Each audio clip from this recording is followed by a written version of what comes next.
Bien.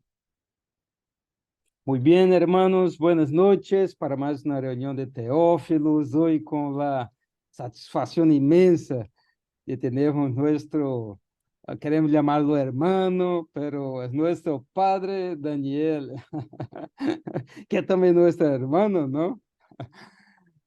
Qué bueno tenerte aquí de verdad, hermano. Y bueno, pedimos a nuestra hermana Yara que por favor saque su silencio y nos haga la oración inicial, por favor. En nombre del Padre, del Hijo y del Espíritu Santo. Amén. Estamos ante ti, Espíritu Santo, al reunirnos en tu nombre, solo contigo para guiarnos. Siéntete como en casa en nuestros corazones. Enséñanos el camino que debemos recorrer y cómo debemos recorrerlo. Somos débiles y pecadores. No nos dejes promover el desorden.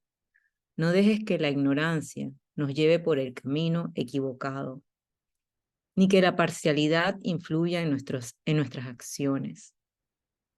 Que encontremos en ti nuestra unidad, para que podamos caminar juntos hacia la verdad eterna y no desviarnos el camino de la verdad y de la justicia.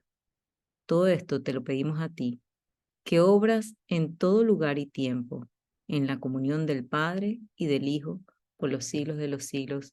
Amén. Mamita María, que intercedas en esta noche, sobre todo con Daniel, el padre Daniel, para que cada palabra que él vaya a compartir, y también Ángel, sea para darte siempre a ti la mayor gloria. Bendícenos y acógenos. Amén.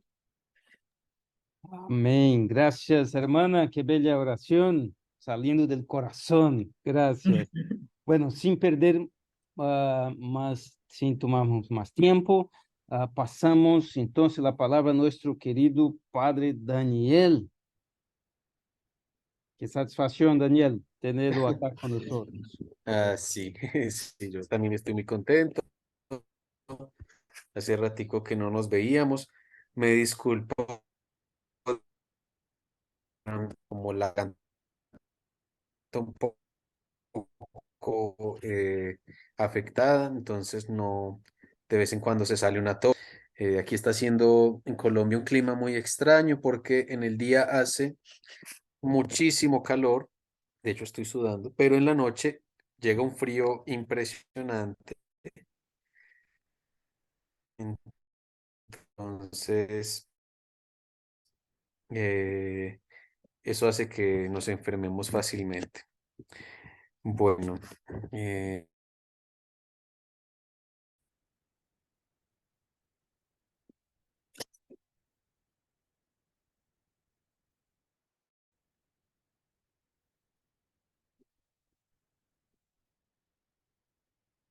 ¿sí? ¿Me escuchan? Ahora sí, Sí, sí, Daniel. Ahora sí. ahora sí, se Ah, cortó bueno, un listo. poquito. Ah, bueno. Listo. Les decía que en Colombia está haciendo un clima bueno, que muy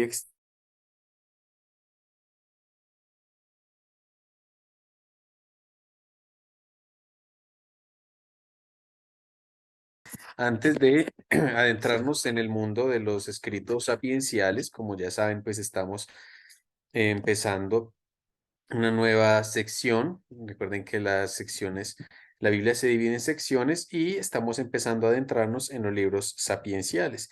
Si mal lo recuerdo, están ustedes leyendo el libro de el, ya les digo, de el Sirácida, ¿cierto?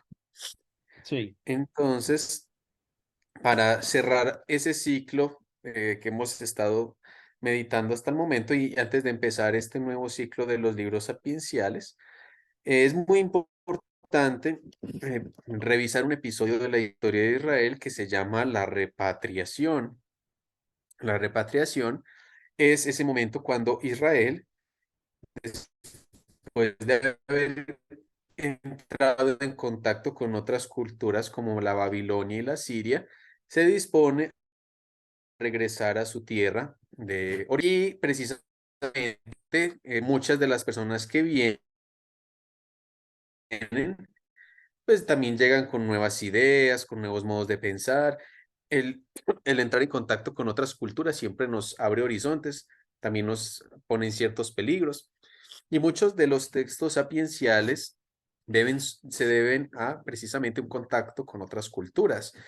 De hecho, vamos a ver que muchos de los refranes de textos sapienciales lo van a encontrar, porque todos vienen como de una sabiduría que es precisamente como la recta conciencia, es decir, el hombre cuando obra bien, cuando busca la justicia, la verdad, el bien, pues como que termina hablando el mismo lenguaje, así esté en lugares diferentes a nivel geográfico o así tenga otros credos. Entonces, digamos que es muy importante entender cómo el pueblo de Israel viene con todo ese bagaje de otros países, de otras culturas, y vuelve a intentar vivir su cultura en Judea. Y también vamos a ver que vendrá otra invasión, todavía no la vamos a ver, que es la invasión helenística, la invasión de los griegos, y de ahí sí que beberán de la sabiduría de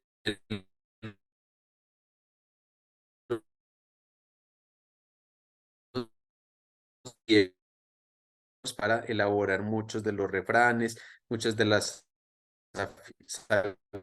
afirmaciones, más que una presentación de producto. Bueno, alguien compartir pantalla, por favor.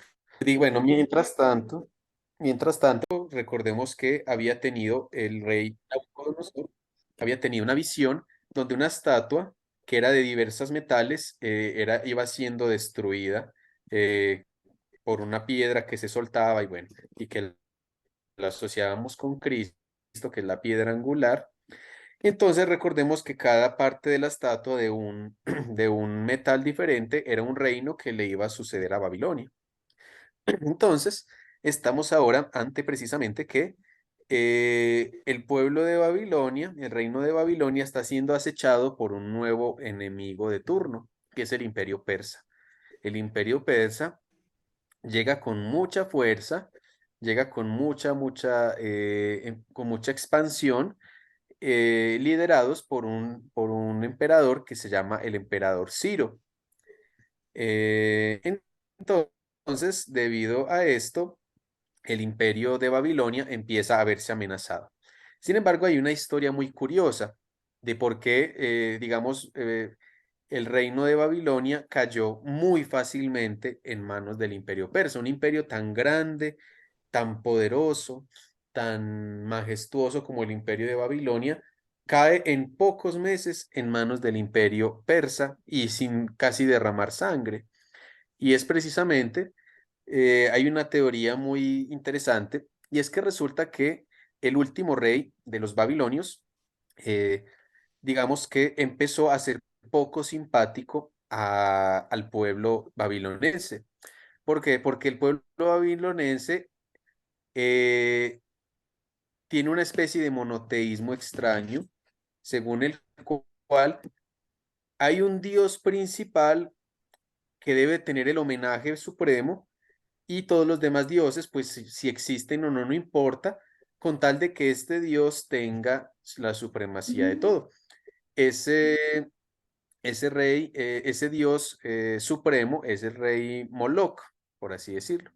Es el dios de los babilonios.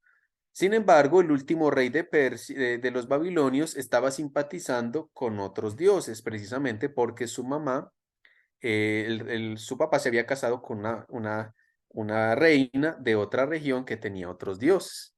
Entonces, este rey empezó a simpatizar mucho con el rey, con los dioses de otra región. Y un día, al escondido del pueblo, bueno, digamos un poco sin que el pueblo se diese cuenta, decidió ir a venerar a otra ciudad, al otro país, este rey este dios de su madre, y dejó encargado a su hijo un príncipe, un muchachito, por así decirlo.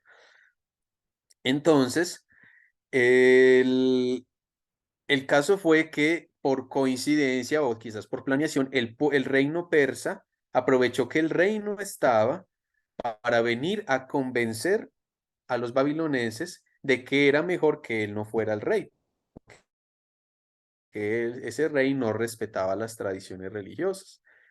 Y además que era más conveniente que se sometieran en vez de derramar sangre, porque su rey estaba fuera y el que estaba comandando era un muchachito que no tenía experiencia, entonces obviamente iban a perder. Entonces el pueblo babilonense simplemente se rindió, así, simplemente sin mucha eh, presión, les pareció buena idea y cuando llegó el rey, pues se dio cuenta que ya no era el rey y entonces pues fue precisamente capturado, perseguido, bueno, todo lo que le pasa a los reyes que son derrocados, y de repente el rey Ciro comienza a ser el rey de los babilonios, ¿cierto? Entonces se instaura el imperio persa. Como ven, el rey Ciro tiene una política bastante interesante, mucho menos sangrienta que la de los babilonenses, que cuando llegaron al pueblo de Israel lo que hicieron fue acabar con absolutamente todo, tanto es así que incendiaron el templo de Jerusalén, destruyeron todas las casas y se trajeron a la gente más pudiente y más poderosa y llevaron para allá a la gente más pobre. Esa era la estrategia de los babilonenses. En cambio, Daniel, la estrategia de los persas era un poco más del diálogo, de tener un poco más como contento a todo mundo. Entonces aprovecharon eso para derrocar al rey, pero el rey Ciro también tenía otra estrategia, otra política religiosa.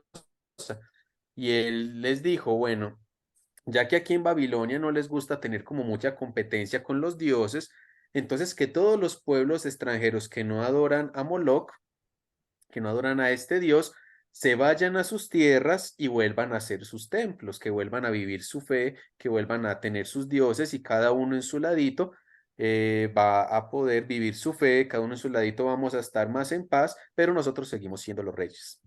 Entonces esto a todos les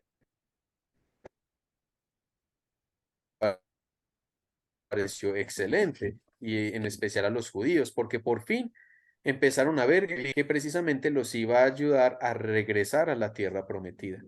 Entonces, si nosotros vemos en la Sagrada Escritura, las veces que se habla del emperador Ciro, se habla como si fuese la última Coca-Cola del desierto, como decimos, ¿no? O sea, la cosa más, el mejor del mundo, porque precisamente logra cumplir ese sueño de los judíos de regresar a su tierra. Entonces, espérese un segundito, yo activo el compartir la pantalla para que miremos. Aquí, bueno, eh, compartir, aquí está. Ok, ¿qué ven ustedes? ¿Qué están viendo? sí, estamos viendo la presentación. No, Ok. tengo que cambiar la pantalla ahora. Ujú, listo. Es entonces cuando el rey Ciro entonces comienza a enviar, a elegir una serie de como de representantes de los diversos pueblos para que empiecen a liderar ese regreso de su gente a su tierra natal. Entonces, el emperador Ciro elige a Zorobabel, a este señor, que entre los judíos era considerado como un descendiente legítimo de David. De hecho, en la genealogía que leemos de Jesús en la Navidad, este señor aparece también en la lista de los familiares de Jesús. Por eso es que es una persona tan importante, porque es la que aseguraba que de alguna manera se seguía cumpliendo la promesa de David, hecha a David, de que precisamente de su descendencia iban a ser el Mesías. Entonces, eligen a Zorobabel como el gobernador, como el rey, por así decirlo, de los judíos, que iba a liderar el regreso hacia la tierra prometida. Entonces, tenemos una situación muy particular, que Zorobabel empieza entonces a congregar a todos los judíos y les empieza a decir, bueno, vamos a regresar a nuestra tierra natal. Pero resulta que muchos judíos, como Daniel, por ejemplo, ya estaban yéndoles muy bien allá en Babilonia. Entonces no quisieron regresar, porque pues es que migrar al país como de su tierra natal, a volver a empezar, a volver a tener como su estado de pobreza, porque de pronto ya habían adquirido cierto prestigio, cierta cosa, y allá en Jerusalén no habían sino ruinas, entonces mucha gente no quiso volver. Entonces, en ese regreso, solamente regresaron 42.000 personas, ¿cierto? No sabemos el total de personas judías cuántas eran, pero sabemos que no era un total como muy grande, por así decirlo. Solamente fueron 42.000 personas que decidieron regresar. Además, porque es que el regreso de Babilonia a Jerusalén no es que fuese la cosa más fácil del mundo, era un viaje de 4 meses. Entonces, obviamente, mucha gente no quería hacer ese paseo tan regularcito que les estaban proponiendo. Entonces solamente los más valientes, por así decirlo, los llamados y los escogidos, por así decirlo, serían los que estarían llamados a reconstruir esta Jerusalén. Entonces es cuando tenemos que las personas empiezan a llegar a el territorio de Jerusalén destruida y se dan cuenta de que todo está hecho un desastre, todo está quemado, todo está destruido, el templo está vuelto nada, aunque el rey Ciro les había mandado plática para que reconstruyeran, pues era demasiado trabajo. Entonces sentían que era abrumador. Entonces ahí es donde vamos a tener como este título que le quise dar a reflexión. ¿Qué me enseña Zorobabel acerca de la superación de una crisis, de una dificultad después de la desgracia? Eso es algo que no es un tema ya tanto bíblico, ya la parte bíblica histórica se las acabé de contar. Y ahora que quisiera que entráramos en una reflexión un poco más personal. Es decir, ¿qué me puede enseñar esta historia de Zorobabel y del pueblo que intenta reconstruirse? A mí que muchas veces me toca también rehacerme en la vida. A mí que también muchas veces me toca levantarme de las cenizas, por así decirlo, porque a nivel económico, a nivel familiar, a nivel de pareja, a nivel de muchos ámbitos de empleo, a veces estamos precisamente en situación de desgracia, estamos en cenizas. Entonces, Zorobabel nos va a dar algunas lecciones, algunos consejos para volver a retomar la gloria, eh, por así decirlo, que el Señor le promete a la fidelidad. Entonces, aquí vamos a tener algunos trucos que nos va a enseñar Zorobabel. Bueno, tenemos que decir que los libros que nos narran un poco más todas estas vicisitudes del pueblo de Israel que llega otra vez a su patria, van a ser el libro de Esdras, el libro de Nehemías y el libro de Ageo. Son los libros que mayormente van a narrar esa reconstrucción del templo, el pueblo que está triste porque ve que no avanzan, la escasez de recursos, bueno, todo eso. Entonces aquí tenemos a un Zorobabel, ahí vemos un Zorobabel que está pensando en el regreso. Aquí tenemos los judíos cargando la menorá. Ah, bueno, otra cosa, porque el rey Ciro quiso que se devolvieran los vasos que había robado Nabucodonosor del templo. Entonces todas las cosas y los objetos sagrados del templo fueron reconsagrados, por así decirlo, en el nuevo templo, porque al rey Ciro le pareció pues que había sido algo mal hecho lo que hizo Nabucodonosor. Entonces, por ahora el rey Ciro nos está cayendo bien. Bueno, entonces tenemos un primer consejo que debemos tener en cuenta.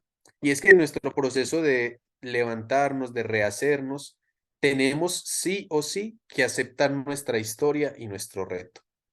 Cada uno de nosotros puede decidir si hacer como el pueblo de Israel, si quedarse, por así decirlo, en la esclavitud, si quedarse en la situación de desgracia, como muchos judíos que decidieron quedarse allá en Babilonia, que es símbolo de la esclavitud, o aceptar ese reto de reconstruir muchas cosas de mi vida, de levantarme, de rehacerme. Y en vez de renegar de por qué nos pasó esto, de por qué estamos viviendo esto tan triste, pues ponernos en marcha y caminar, aunque el camino parezca largo. Eso lo vamos a encontrar en el libro de Esdras, en el capítulo 2, del versículo del 1 al 2, y en el capítulo 3 del versículo del 1 al 2. que dice de la siguiente manera. Alguien que me lea, por favor, en la pantalla el texto que nos narra esta necesidad de aceptar el reto.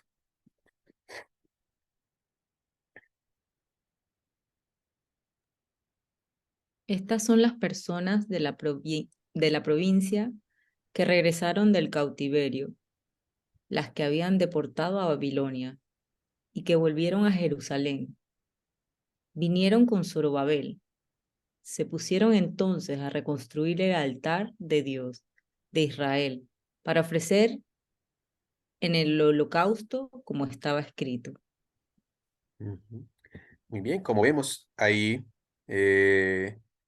nos damos cuenta que sí hubo personas que aceptaron el reto, sí hubo personas que aceptaron el llamado de Zorobabel, en este caso, que es, por así decirlo, el portavoz de la voluntad de Dios, de que salgamos de nuestras esclavitudes, de nuestra situación de que no es la mejor, para pasar una nueva situación que requerrá nuestro esfuerzo, ¿cierto? Pero que sin lugar a dudas va a ser un sacrificio que podemos hacer al Señor también, como dicen ahí. Entonces, ese es nuestro primer reto cuando queremos rehacernos, aceptar el reto. Precisamente que no es fácil, pero como vemos, los que se gloria, en cambio los que regresaron y se atrevieron, fueron los que sacaron adelante el pueblo de Israel.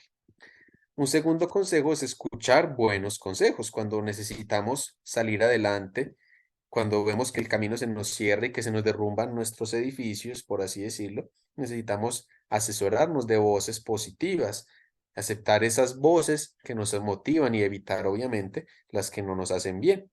Alguien que me lea, por favor, este otro pasaje del libro de Esdras, 5 del 1 al 2.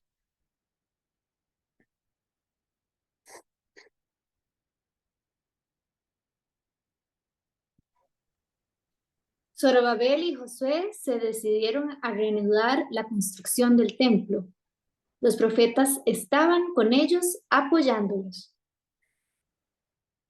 Ajá. Entonces vemos otros nombres que aparecen. Zorobabel es el gobernador, pero también se respalda en Josué, que es como el primer sacerdote, el primer sumo sacerdote que fue elegido para también, digamos que además de lo político, de lo gubernamental que hacía Zorobabel, también se curara el aspecto religioso. Y no solo eso, sino que también se ayudaban de los profetas, porque resulta que cuando el templo lo vieron así destruido, lo vieron así como muy decaído y digamos que empezaron a reconstruirlo con el dinero que les había dado Ciro, se dieron cuenta que llegaron como a la mitad, por así decirlo. Y entonces como se les acabó el dinero, pues se les acabó la motivación. Entonces todo el mundo dejó el templo así y el templo estuvo sin hacerle ninguna modificación por más o menos 14 años. Entonces, es ahí donde llegan los profetas y le dicen a Zorobabel, Zorobabel, esto no puede seguir así. Debemos, ante todo, motivarnos a seguir esta reconstrucción. Busquemos dinero de otros lados, busquemos otras alternativas, toquemos puertas, pero no podemos parar.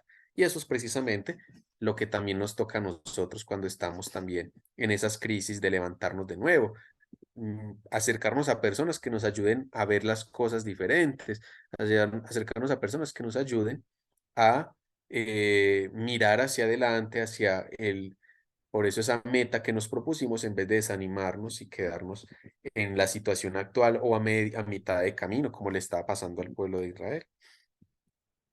Un tercer ítem aquí es que en este proceso de reconstrucción, de sanación, de reparación de nuestras vidas, hay que poner a Dios primero. Alguien que me lea, por favor, este pasaje del profeta, ya de hora del profeta Geo.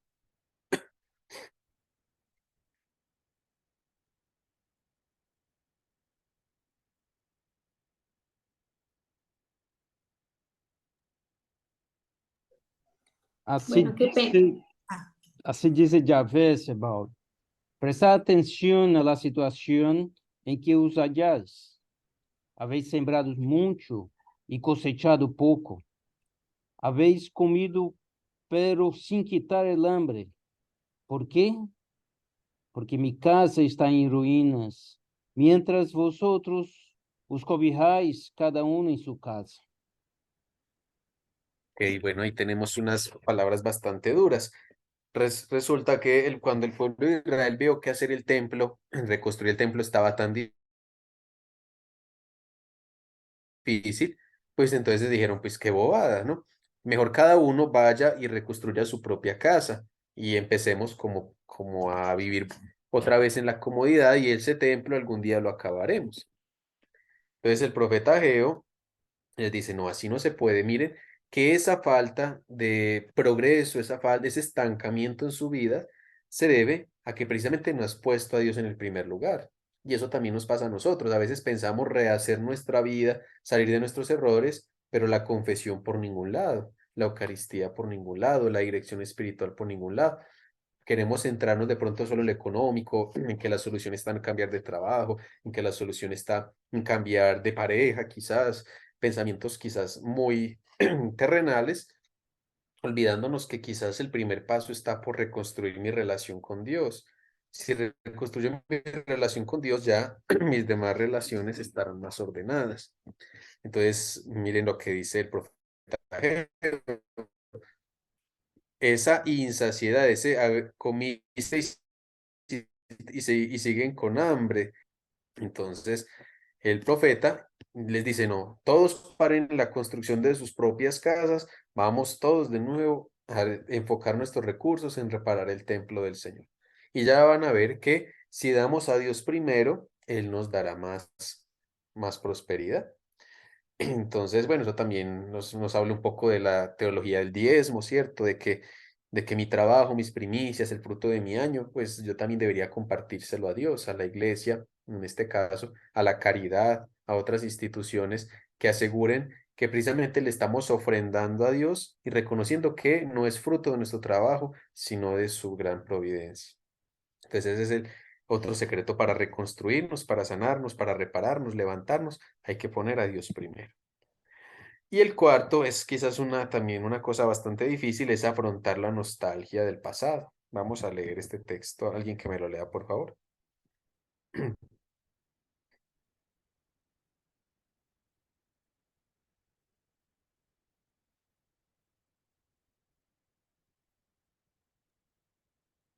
Bueno.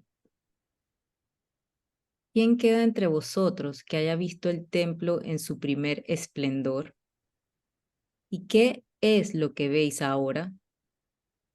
¿Verdad que os parece nada en comparación? Pero ahora ten ánimo, Zorobabel, a la obra que estoy con vosotros. Bueno, y esta es una situación muy humana. Y es que cuando nosotros vemos que caímos en cierta ruina, en cierta desgracia, que pronto a causa de un cierto vicio, de un cierto pecado se desmoronaron muchas cosas en nuestra vida, tendemos a caer como en una pequeña depresión o gran depresión, donde empezamos a decir, es que si yo no hubiera hecho eso, no hubiese perdido esta empresa, yo no hubiese perdido este empleo, yo no hubiese perdido esto, es que yo como estaba de bien, es que era algo maravilloso, nunca podré volver a estar tan bien, es que todo tiempo pasado fue mejor, es que ahora todo es terrible. Esa nostalgia de la situación pasada es algo que el Señor nos está invitando a que sanemos también, porque Él nos viene a decir una frase que precisamente dice Cristo, y es que mira cómo hago nuevas todas las cosas. Es decir, nosotros tenemos que confiar en que por la providencia de Dios, a veces esa situación nueva que viene después de nuestro pecado, de nuestra desgracia, resulta ser mejor. No porque quizás volvamos a tener lo mismo, sino porque ahora tenemos un plus, que quizás estamos más cerca de Dios, que quizás ahora valoramos más, que quizás ahora somos mejor persona. Entonces digamos que la nueva situación en nuestra vida, aun si no es igual de gloriosa, puede que sea más agradable a Dios. Entonces debemos quitarnos un poco esa nostalgia de nuestras glorias pasadas, que ya no están. No hay que llorar sobre la leche derramada, dicen las abuelas, no, eso no sirve para nada. Hay que precisamente ponerse manos a la obra, limpiar el desastre y volver a ordeñar la vaca, por así decirlo. Entonces, hay que afrontar ese sentimiento de nostalgia. Entonces, estos son los 4 tips que nos da Zorobabel para poder hacer este proceso de la mano del Señor. Entonces meditemos juntos por un instante. Quisiera que lo hiciéramos con tónica de oración, que el Espíritu Santo nos ilumine, nos hable a cada uno de nuestro corazón, que cada uno tenga en mente quizás qué tiene que reconstruir en su vida, qué tiene que reparar en su vida, que es un reto muy grande, ciertamente, pero que hoy el Señor nos viene a decir que si el pueblo judío pudo, que se levantó de las cenizas después de tal desgracia, yo también puedo de la mano del Señor. Entonces, alguien que por favor lea este texto y mientras tanto todos lo vamos leyendo. Si tenemos nuestra Biblia, está en el libro del profeta Ageo, capítulo 2 del 1 al 9. Ojalá que cada uno al final pueda hacer su propia conclusión. Digamos que ahorita podemos compartir un poco qué me dice este texto a mi vida, en mi situación particular de hoy, qué estoy afrontando, qué estoy viviendo, y este texto cómo me ayuda, o esta enseñanza de Zorobabel, cómo me ayuda a querer un poco levantarme de mi situación y salir adelante. Entonces, alguien que por favor nos ayude leyendo.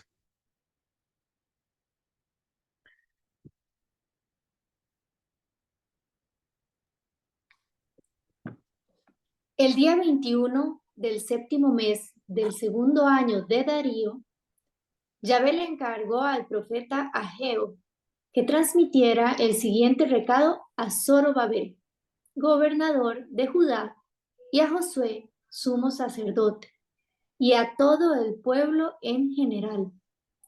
¿Vive todavía entre ustedes alguien que haya visto esta casa con el esplendor que tenía? ¿Qué es lo que ven ahora? ¿No les parece una cosa insignificante? Sin embargo, a ustedes les digo, Zorobabel, Josué y todos que son el pueblo del país, que no se desanimen. Pónganse a trabajar y yo estaré con ustedes.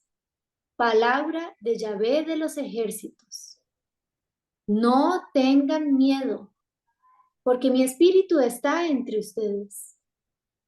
Esto dice Yahvé. Dentro de muy poco tiempo sacudiré los cielos y la tierra, los mares y los continentes. Sacudiré a todas las naciones y todos sus objetos preciosos vendrán a parar aquí, dice Yahvé. A mí el oro, a mí la plata, dice Yahvé de los ejércitos. La fama de este templo será mucho mayor que la del anterior, y en este lugar yo entregaré la paz, dice Yahvé de los ejércitos. Palabra de Dios. Te alabamos, Señor.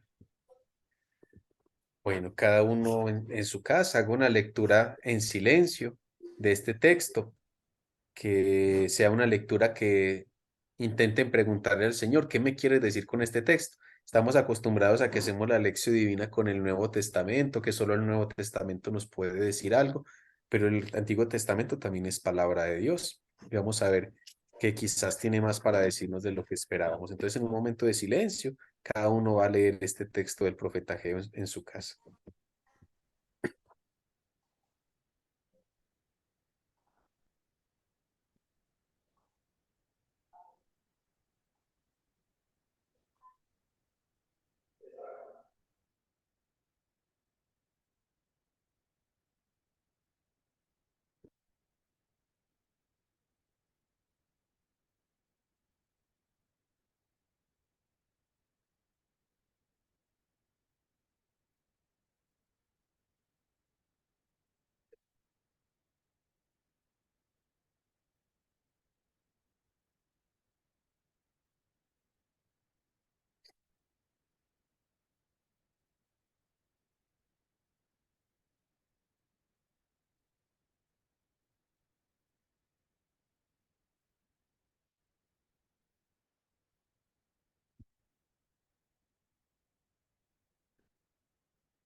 Bueno, entonces, después de haber leído, antes de que compartamos un poquito que nos suscita en nuestro corazón este texto, pues unas preguntas para que meditemos juntos. ¿Qué tengo que reconstruir en mi vida?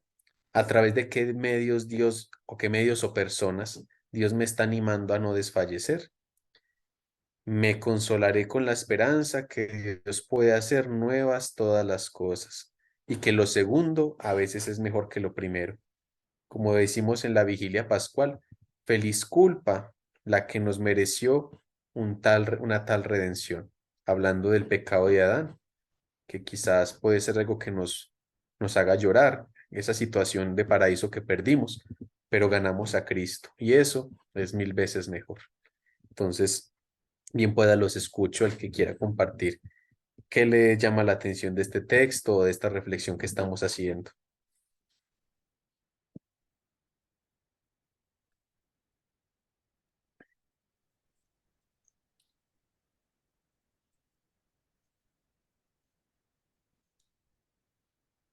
A mí me llamó mucho la atención donde dice, no tengan miedo, porque mi espíritu está entre ustedes.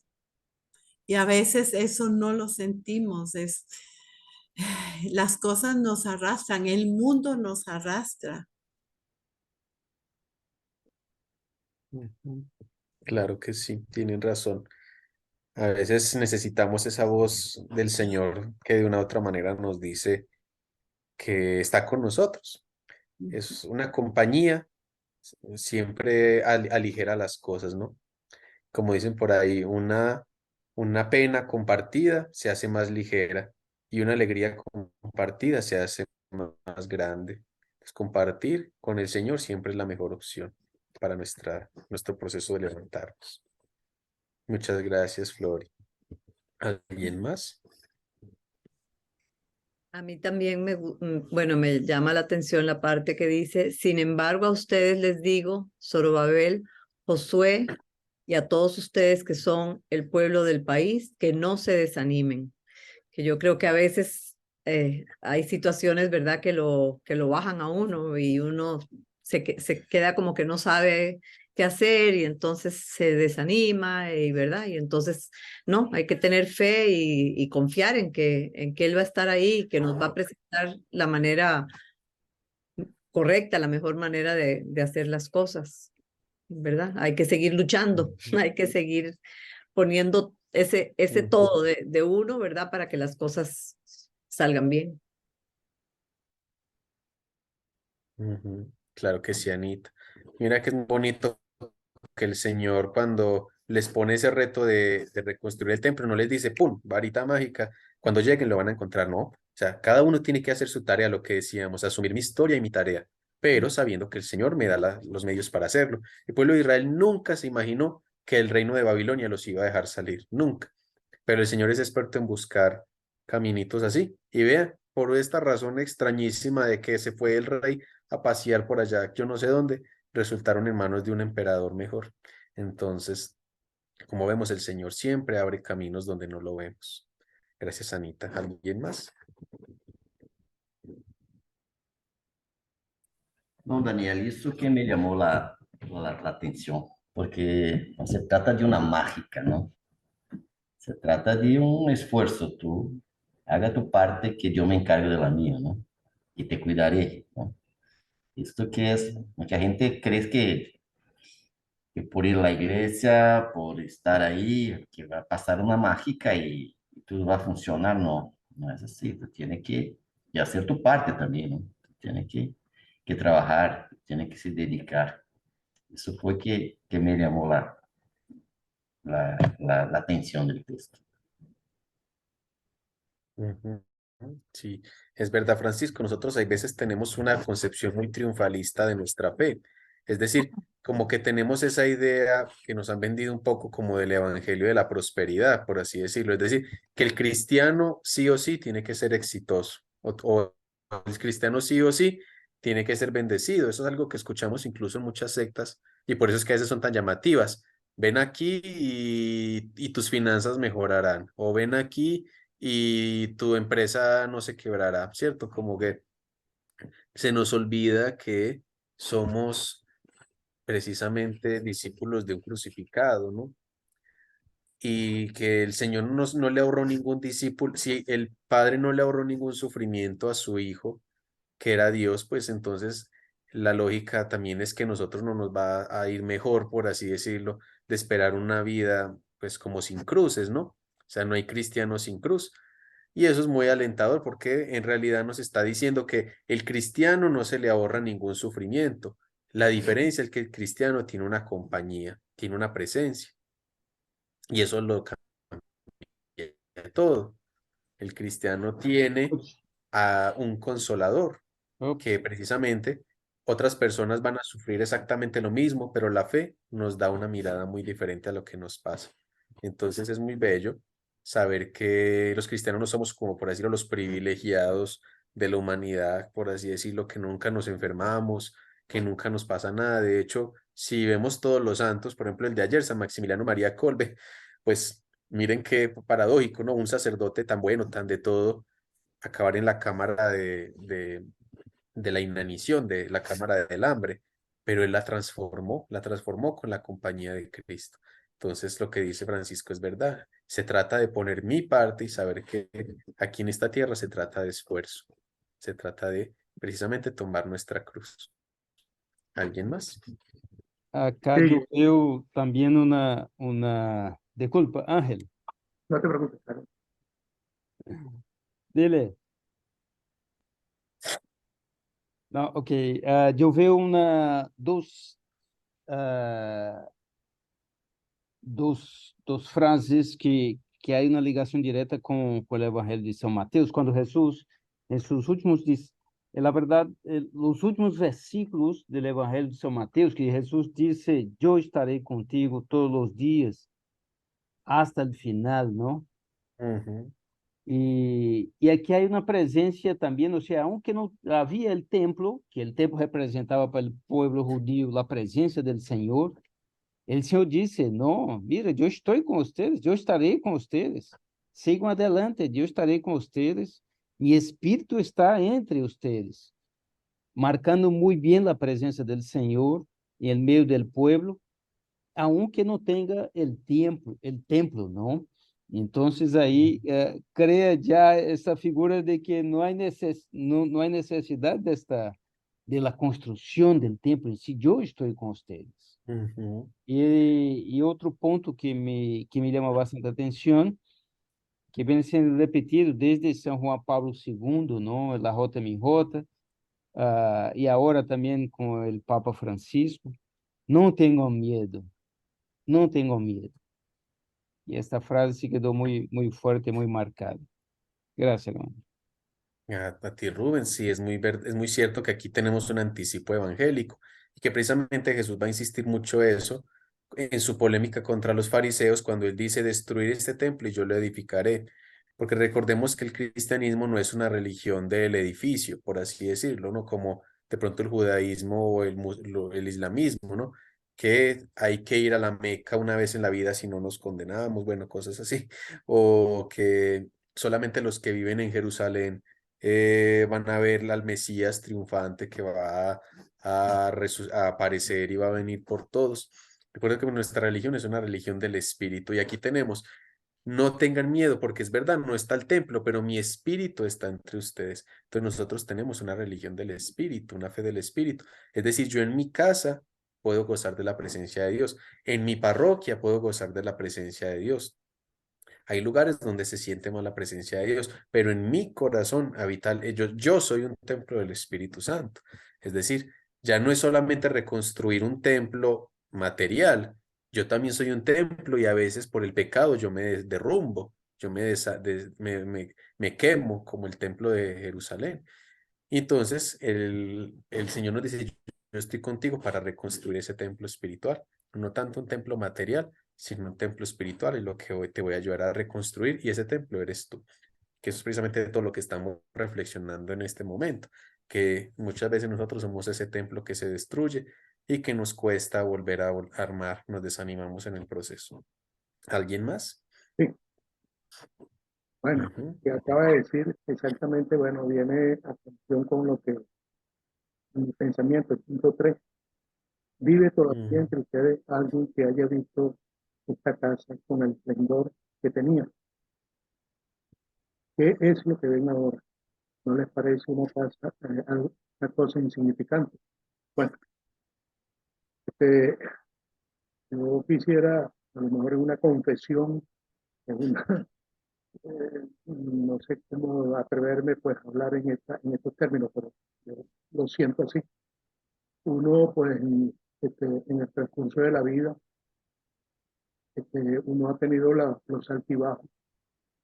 En verdad, quizás en mi vida particular, yo a Dios gracias, pues siempre lo he tenido a mi lado y me he sentido bastante bien. Y hoy día, pues ya con mi avanzada, poquito avanzada, porque no es tanto tampoco, o sea, me siento que muchas veces veo como que sí, pero ya el templo, pero vamos a hablarlo de la siguiente forma, el templo material, ¿no? Lo veo como medio destruido, ¿verdad? Y lo veo como un poco desganado. Y, pero hay la otra parte, que es el encuentro con Dios, y que me ha hecho ahora, con ustedes, verdaderamente pensar en el Espíritu Santo, en el Cristo, en el Dios Todopoderoso, en María, y que bueno, he tenido un aprendizaje quizás retardado, pero me siento que ha llegado y me siento de una forma llena, si se quiere, aunque no esté haciendo lo que yo siempre he hecho en toda mi vida, en esa época de la buena juventud, ¿verdad? Pero hoy ha cambiado, verdaderamente me siento que ha cambiado mi vida, porque como yo siempre me he querido, me he autollamado, que he sido el jornalero de última hora, porque como que me encontraron a la última hora y bueno, lo que yo aspiro es que me paguen con el denario completo, verdaderamente. Y siempre se lo he dicho a ustedes en dos o tres oportunidades. Y bueno, esto es mi confesión y esto es lo que verdaderamente siento. Muchas gracias, Ángel, muchas gracias, muy hermoso eso que dices. Y nos recuerdas algo muy importante, y es que el cristianismo no es una religión para perfectos, es decir, como para inmaculados, inmaculados solo Dios y su Santísima Madre. El cristianismo es una fe de las segundas oportunidades, o de las múltiples oportunidades, de las 70 veces 7 oportunidades. Es decir, nosotros tenemos ese privilegio de que podemos caer, desfallecer, enfermar, de todo, pero siempre vamos a poder levantarnos, sea a través de la confesión, sea a través de los sacramentos. Pero aún así, cuando nuestro cuerpo mortal muera, se deteriore, caiga, sabemos que igual va a haber un segundo templo, que va a ser el templo de nuestro cuerpo glorioso, que hoy nuestra Virgencita Asunta nos lo recuerda, que es algo que vamos a recibir todos. Y ese templo va a tener una mayor gloria. Entonces, no nos entristezca envejecer, no nos entristezca que se nos acaban las fuerzas, porque lo que viene es mucho mejor. Eso es lo que también está diciendo aquí la palabra de Dios cuando habla del segundo templo. Qué bonito eso, ¿no? El primer templo es este cuerpo mortal como es. El segundo templo nuestro es el cuerpo glorioso que vamos a recibir, y ese va a ser inigualable, ¿cierto? Como dice aquí, lleno de oro, lleno de plata, para indicar pues como la maravilla de este templo, y será mucho mayor que lo anterior. Con Cristo lo mejor está por venir siempre. Entonces, muchísimas gracias a ustedes por participar de esta pequeña lección, esta pequeña enseñanza espiritual con base en la repatriación. Y ya con esto, pues entramos de lleno a los libros sapienciales que precisamente ya están ustedes leyendo, y a la sabiduría que va a plasmar el pueblo de Israel en sus escritos, de todas estas experiencias que están viviendo, de haber estado en otro país, de regresar, de esforzarse. Todo eso se va a ver reflejado en los libros sapienciales. Dejo de compartir pantalla. Y bueno, muchísimas gracias a ustedes por su atención. Un feliz día a todos los de Costa Rica, que me cuenta Eugenia que es un día especial. Entonces, muchísimas felicidades. Y bueno, a todos un Dios les pague muy grande por su atención. Ay, a vos, Daniel, y a los papás de Brasil, que ayer fue el día de los padres, del padre en Brasil. Felicidades, Sí, Francisco y domingo, Rubens. Muchas felicidades. Gracias. Gracias, gracias. Muchas gracias, Daniel. Y te pedimos para finalizar, entonces, tu bendición, por Claro favor, que sí. Padre Daniel. Bueno, entonces el Señor esté con ustedes. Y con tu Pues, espíritu. Espíritu. Y la bendición de Dios Todopoderoso, Padre, Hijo y Espíritu Santo, descienda y los acompañe siempre. Amén. Amén. Compañía de A María tomar algo Santísima, para la pueden ir en garganta, paz. Daniel, que te duele, Ay, sí. se te nota, te No, yo duele. ya he hablado todo el día en las misas. Ay, ay, mil disculpas, Daniel, porque sí te escuchas así. Llamo a Unas tomar pastillitas de jengibre, Daniel. Y miel. y suavecito, jengibre con miel y tibiecito, tibio. Ay, sí, qué rico. Sí, Gracias, y a hermano. dormir, y a dormir Pueden venir a A dormir. traérmelo si quieren. Ay, con sí. muchísimo gusto. Hasta luego, hasta Buenas luego. noches Buenas Bueno, noches, a todos, que que tengan una descansen linda todos. semana. Gracias. Bendiciones. Gracias, Gracias, Qué gusto gracias, verlos. gracias a hasta todos. luego, Ya. gracias.